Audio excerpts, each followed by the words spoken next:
Occasionally, I do something called the 5-star shout out.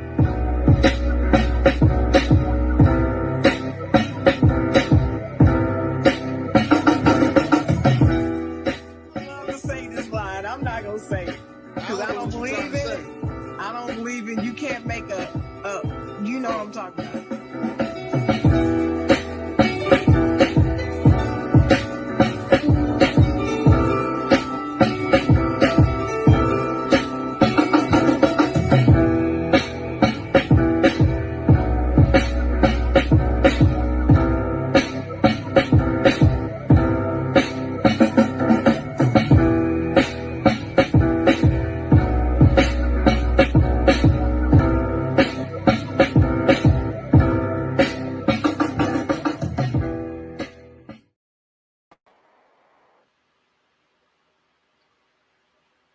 Well, good morning, good morning, good morning, good morning.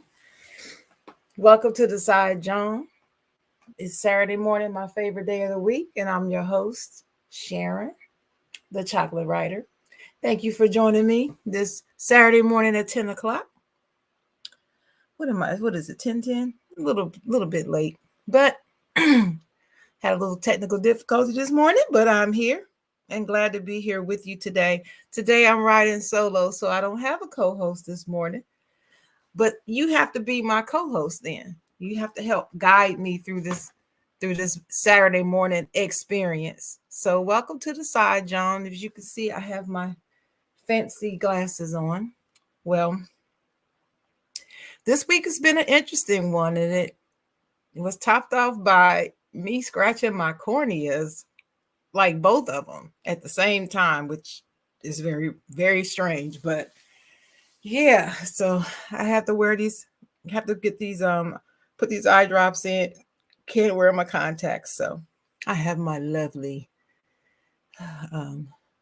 glasses on today.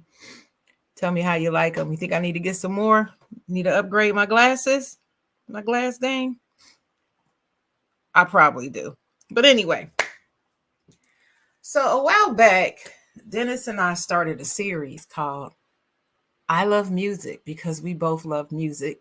And I remember we've had shows like our top 10 favorite female R&B artists, male R&B artists, our hip hop artists, our greatest albums of all time.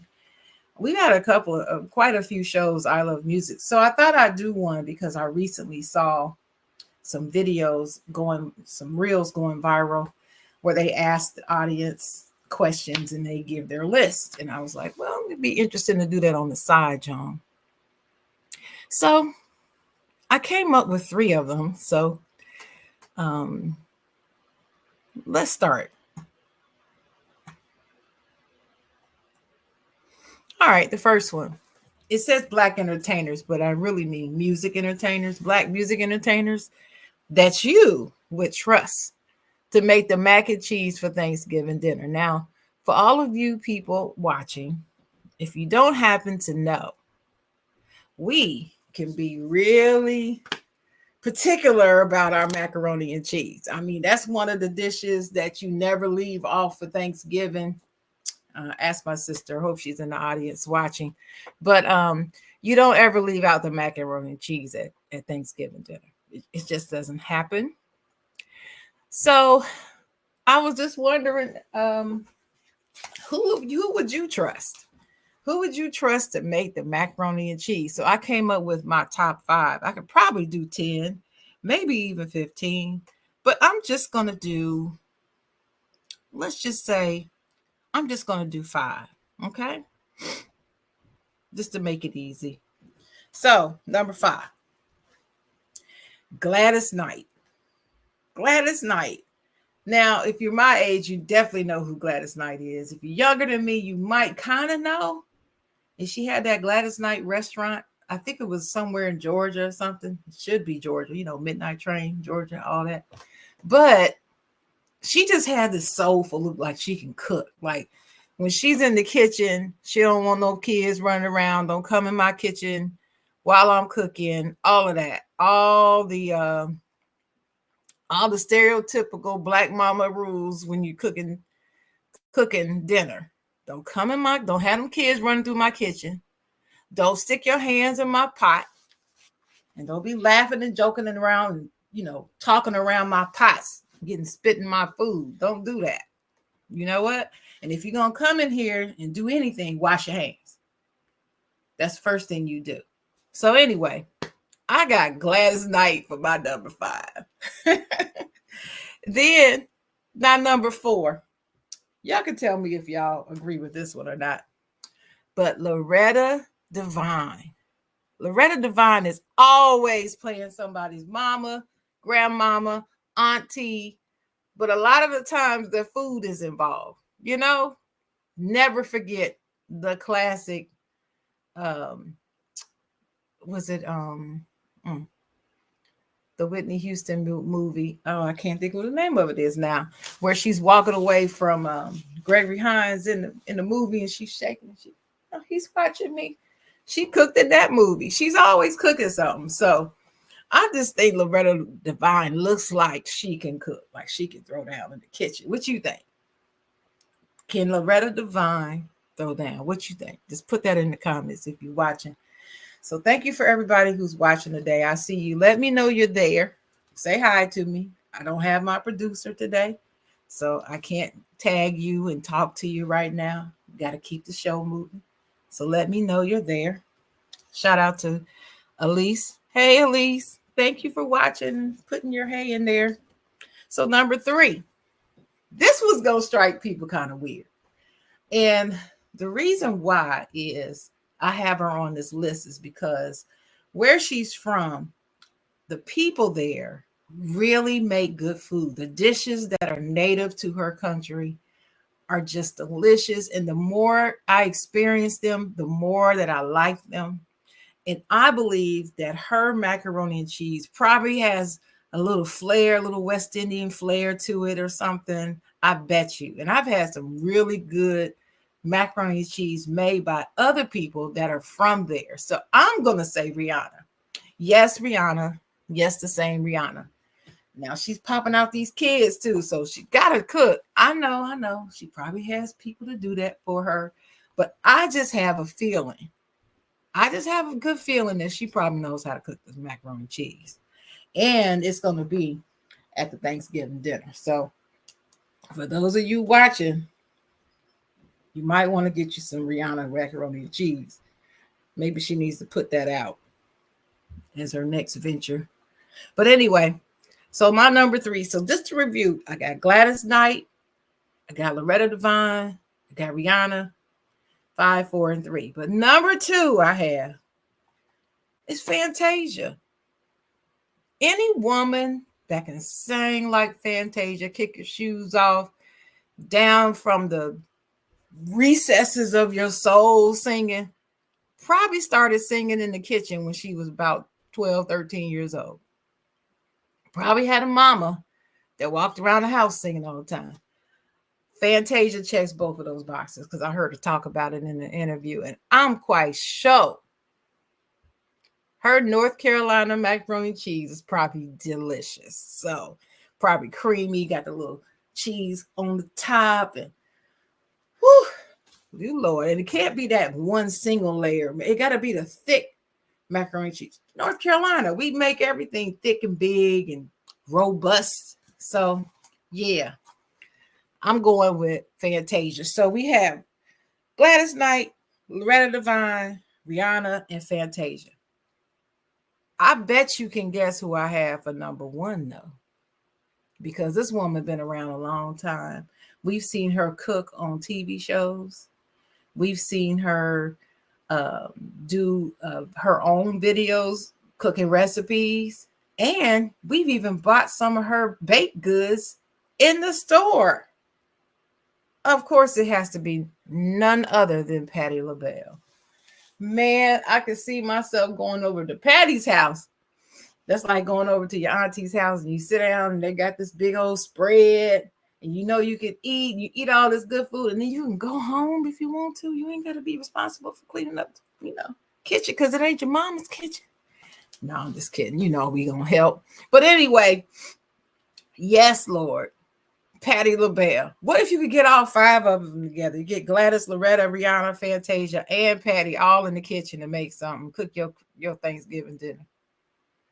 The only thing I know is I'm bringing some paper plates and some foil so I can take me some home. Maybe in a couple of Ziploc bags. Yeah. That's what I'm going to do because I know it's going to be delicious.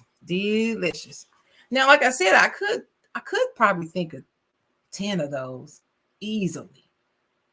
And I never thought about the men.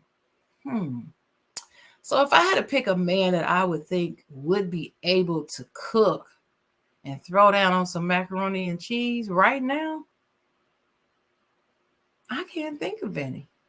Can you? Put it in the comments if you could think of any male artist that you would trust cooking the macaroni. I mean, I think about it. I think about Usher. No, I don't think he can cook. Drake, no. Kendrick, no. J. Cole, maybe J. Cole can cook. Jay-Z, no. LL he would probably be willing to learn, but I don't think so. Snoop, he ain't cooking. He'll eat because he always ready to eat. But anyway, I just can't think of any men that I would think. No, can't think of none. So we're gonna move on to the next category, right? But make sure you put in the comments your list. Top 5 entertainers that you would trust to make the macaroni and cheese. All right, this next one I just dreamt up. I was sitting up in the middle of the night actually thinking about this one night. Bam! What hip hop artist that you can imagine coming out with a gospel album? Now, my disclaimer is there may be some who already have, and I'm just not aware of it.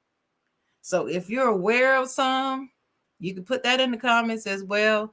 And trust me, if you're watching this on the replay, still put your comments in because I do go back and watch it, and I do go back and read your comments after it's already, after the live broadcast. So put it in anyway, even if you're watching the replay.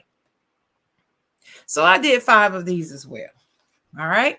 So my top 5 hip hop artists that I can imagine doing a straight gospel album. 5 is people might say, oh, well, she's R&B. No, she's hip hop and R&B. She's like the queen of hip hop, and that's Mary J. Blige. She just, I don't know, when she creates her music, it always comes from pain.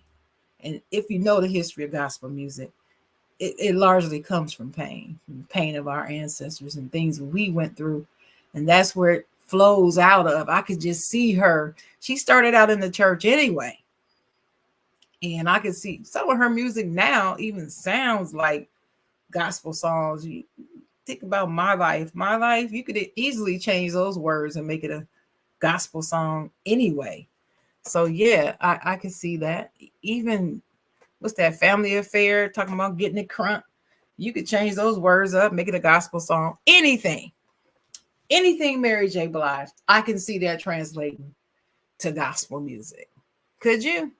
I really could. But anyway, Mary J. Blige, that's number 5. Number 4 for me would be MC Lyte.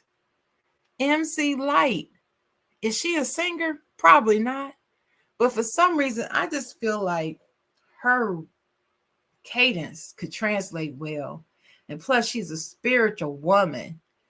And she speaks about God a lot.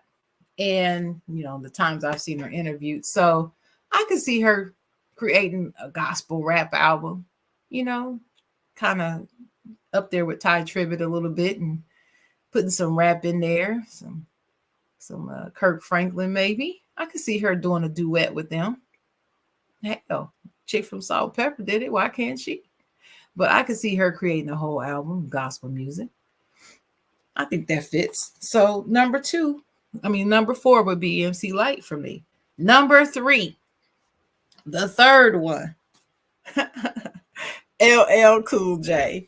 I gotta go with LL Cool J because this man, he is just something not no short of amazing. I mean, the longevity in this brother, he's been around since the 80s. He just came out with another album that's doing quite well as far as downloads are concerned.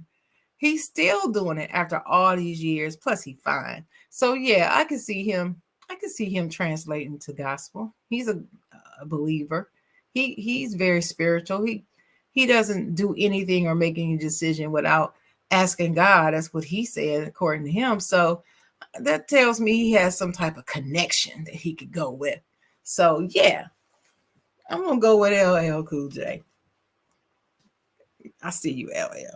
So Mary J. Blige, MC Light, LL Cool J, right? So my number 2. Now, y'all have to stick with me on this one, okay? Because I got to really explain this because he's not really known to really be, talking about the Lord or whatever, right? But it's Rakim. Yes, Eric B. and Rakim.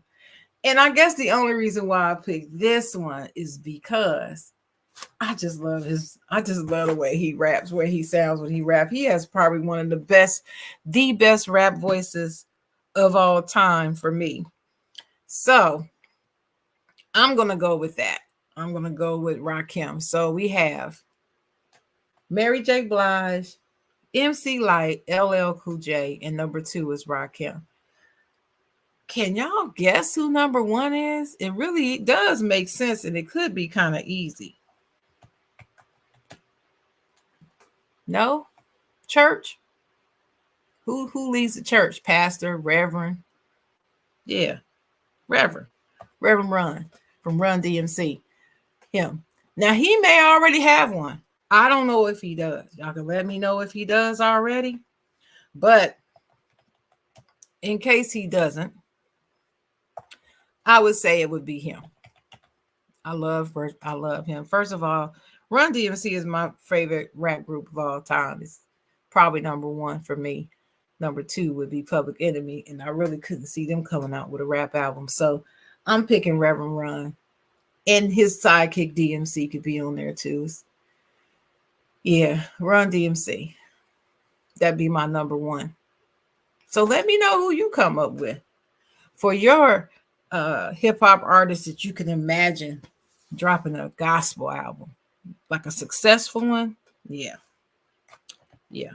Let me know who you got on that one. So we've already done who we're going to trust to do the mac and cheese. Okay, we got that list done, and we got the list of hip hop artists that we thought would be cool to drop a gospel album. Now, this last one, music genres can fall along racial lines sometimes, but music is also a great uniter. Sometimes you can go to a concert and music have you going. You'll be next to somebody a different race than you, and you two are jamming to the music, jumping up and down and screaming. Before you know it, the concert's over, and you be like, oh, okay, bye. But while the music is playing, kindred spirits, y'all vibing. That's what happens with music. Well, I know y'all saw the Ball Brothers in their list of white songs that Black people love. And when I saw it and I listened to it, I was like, y'all left off some really good ones. But, I'm a little older than they are, even though they are older than the typical on, YouTube. But I'm a little older than them. So I came up with 10 of these because I didn't like their 10. So they had a few, but so my number 10, white songs that Black people love. You can tell me if you agree or not. But my number 10, of course, is the Bobby Caldwell.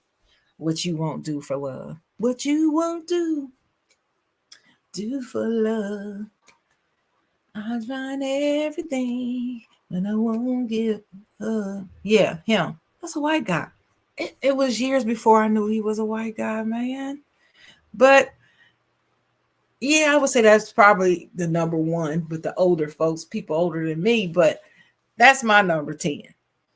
All right. Got to remember, y'all, in the 90s, I was in my 20s. So yeah, got a lot more music under my belt. So anyway, my number 9 would be Michael McDonald.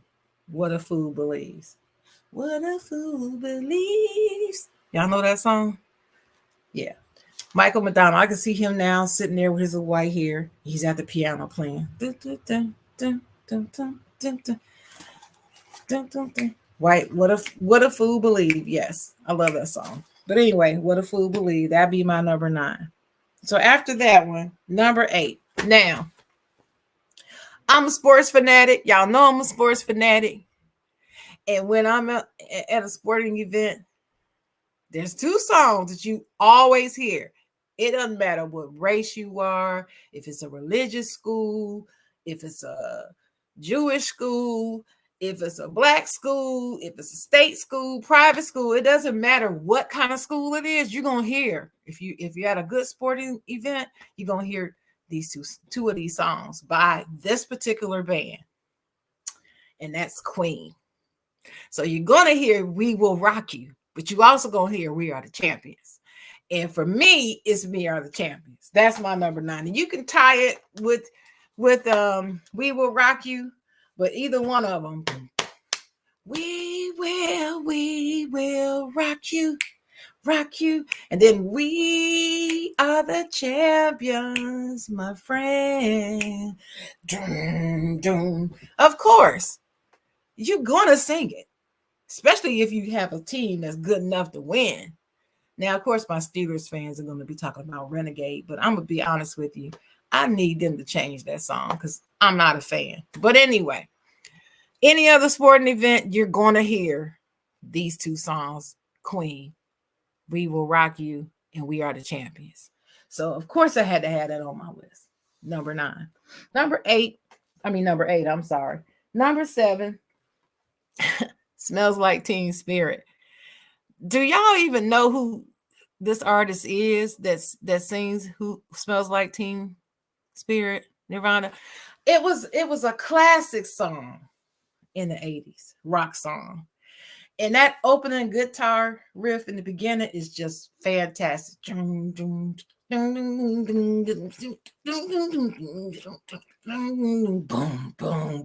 boom. Then the song starts. And then it breaks down slow. Then it goes back fast. Oh my gosh. Anyway, Smells Like Teen Spirit was one of those songs that I got interested in, even though I don't like rock music very much. But for some reason, it's the way that song was put together. Loved it. But anyway, that's my number 7. Number 6. This is a song, if you do karaoke, invariably at every karaoke time that you're there, karaoke show, at least one person is going to request to sing this song. If you stay there late enough, you're going to hear it. And that's Journey's Don't Stop Believing. Don't stop believing. Oh yeah, with Steve Perry's vocals belting out over it. That man actually has a very, very good voice. And Don't Stop Believing. I know some karaoke DJs or DJs, period, who don't want people to ever sing that song again because they get it requested so often. But yes, Don't Stop Believing. If you listen to the words, it is a little inspiring. Don't stop believing. I mean, you're feeling down. You don't think you're going to be successful. You don't know how you're going to overcome some obstacle. Put Don't Stop Believing in and dance around in your living room. That'll work. That'll get you motivated. So let's recap. We got 10. Bobby Caldwell's What You Won't Do for Love. You got Michael McDonald, What a Fool Believes. Queens, We Are the Champion, or We Will Rock You, either one. Nirvana, Smells Like Teen Spirit. And 6, Journey, Don't Stop Believing. Now, if there's any of those that you haven't heard, put it in the comments and tell me you haven't heard it. But those are my 10 through 6. Now, let's move on to the number 5. These are the big ones. Number 5, I believe this song came out in 1974. Anywhere between 4 and 7, 74 or 77. I remember the first time I heard it. I actually was sitting in my sister's room and we had the radio on. We used to have a radio on. We had an intercom system, y'all. If y'all don't know what that is, Google it.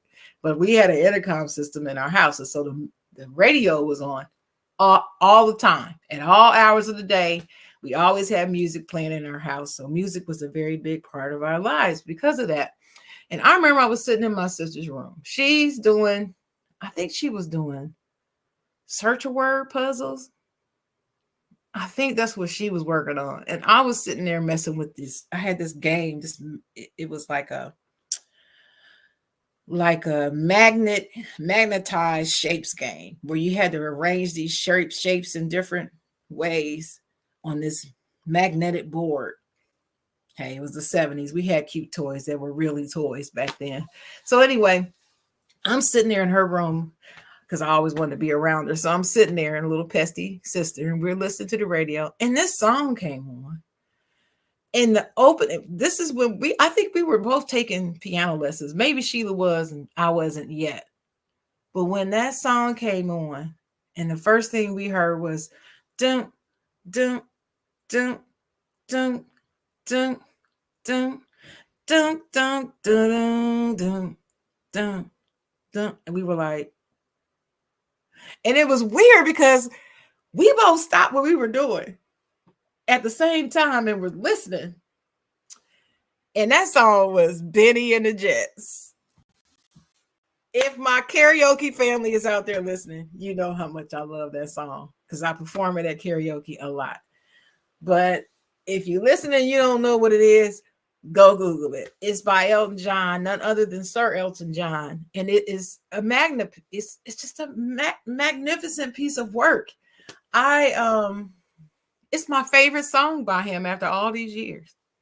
This man has gone on and created some unbelievable music, but that song for me is the most iconic, and I absolutely love it. And I have never heard anyone try to remake that song.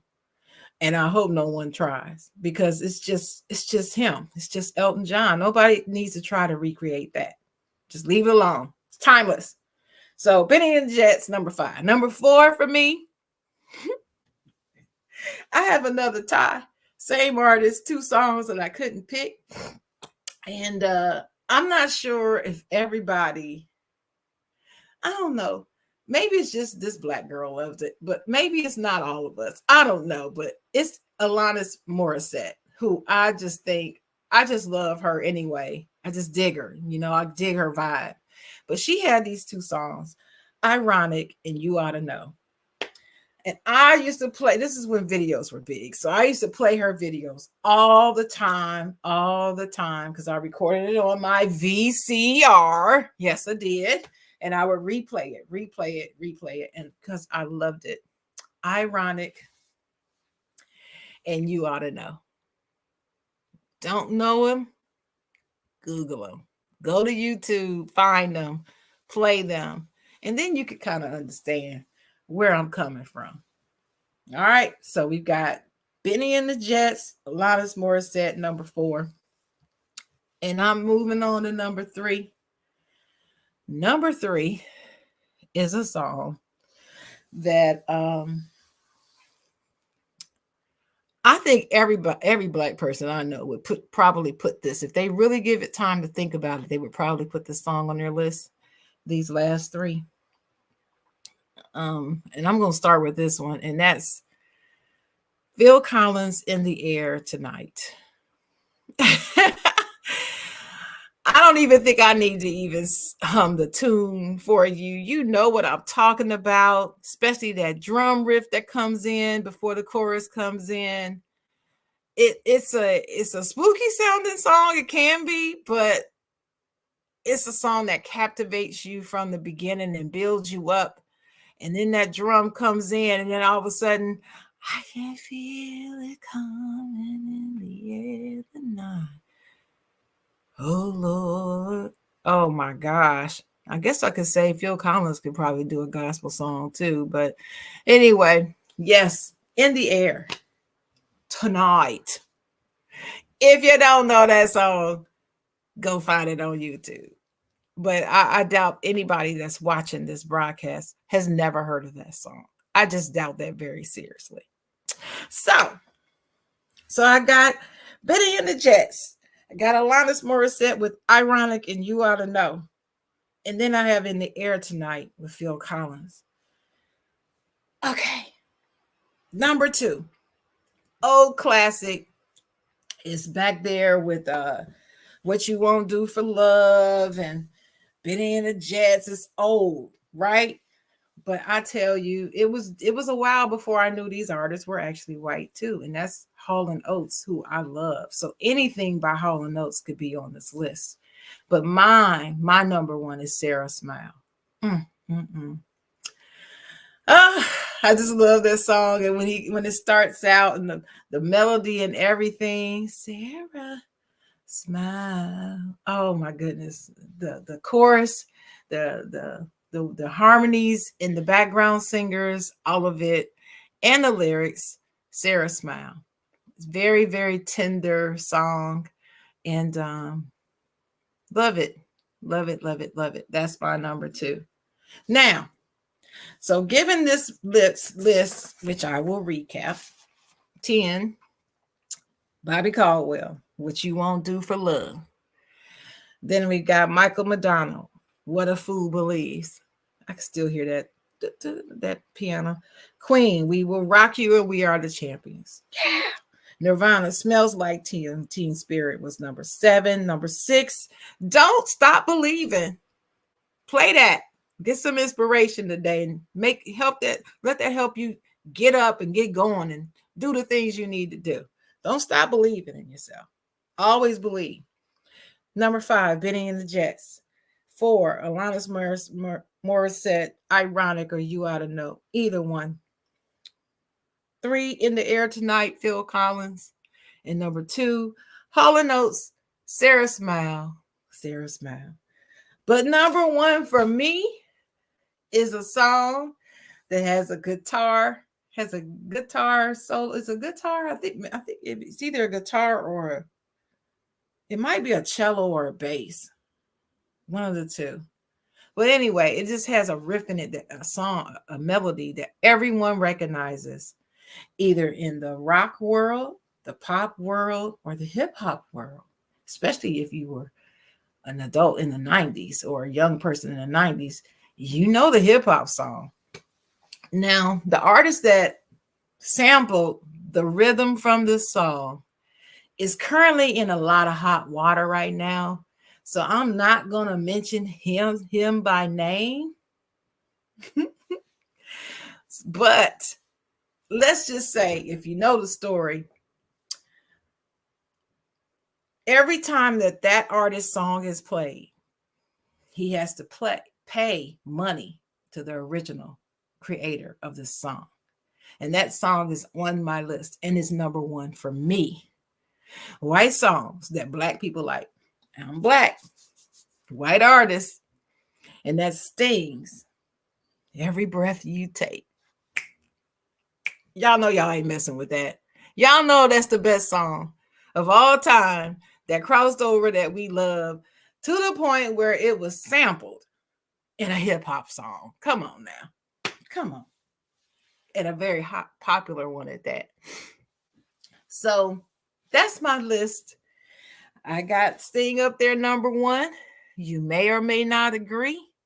Put it in the comments. Let me know. But that's my list for today. This wraps up my I Love Music episode for today. I thank you for watching. We're here every Saturday morning, 10 o'clock a.m. Next weekend is going to be a very special guest here with me. The Flex Zone podcast. The gentleman from the Flex Zone will be visiting with me, and I'll be interviewing them, talking about their podcast, where they came from, and we'll be talking some sports because they are a sports broadcast podcast. So I can't wait to spend time with my fellas from the Flex Zone next Saturday. I hope you meet me here so you can hear their story and meet these young men. They're a group of great young men. The only problem is 3 of them are Baltimore Ravens fans. And, that just goes against my Steelers sensibilities. But they are still cool dudes. So I really want to hear their story. So join me next Saturday, 10 o'clock a.m. Eastern Time, right here on Facebook or YouTube. You can find it here on Facebook on the Ignorant Thinkers Podcast page, in the Chocolate Writer group on Facebook, or the Chocolate Writer channel on YouTube. And I'm not sure if Dennis has been putting it on his Inner Thinkers Podcast channel on YouTube or not, but you can find our old broadcast there. So until next Saturday, please, please, please, please be nice, be loving, mean what you say and say what you mean, and never, ever give up. Don't stop believing. Remember, don't stop believing in yourself. See you next week.